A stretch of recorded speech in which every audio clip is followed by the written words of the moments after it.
சென்னை வண்ணாரப்பேட்டை பார்த்தசாரதி நகர் மார்க்கெட்டில் மின்சாரம் துண்டிக்கப்பட்டதையும் அடிப்படை வசதிகள் செய்து தரக் கோரியும் வியாபாரிகள் கண்டன ஆர்ப்பாட்டத்தில் ஈடுபட்டனர்.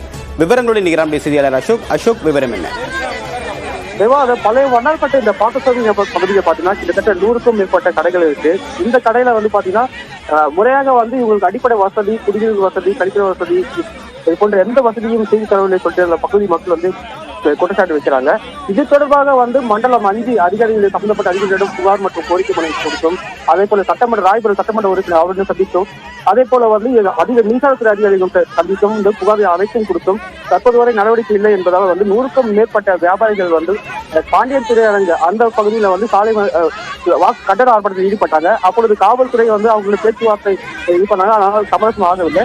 மேலும் இது தொடர்பாக சம்பந்தப்பட்ட அதிகாரிகள் யாரும் வருவதில்லை என்பதால் கண்ணன் பிரவகட பகுதியில் பெண்கள் சாலையிலே படுத்துக் கொண்டு இந்த தர்ணா போராட்டத்தில் ஈடுபட்டாங்க. 50க்கும் மேற்பட்ட காவல்துறையை தொடர்ந்து அவங்களோட பேச்சுவார்த்தை ஈடுபட்டு வாக்குவாதம் ஏற்பட்டது.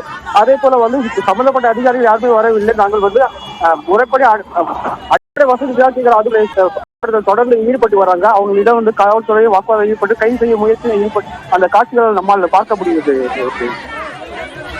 தகவலுக்கு நன்றி அசோக்.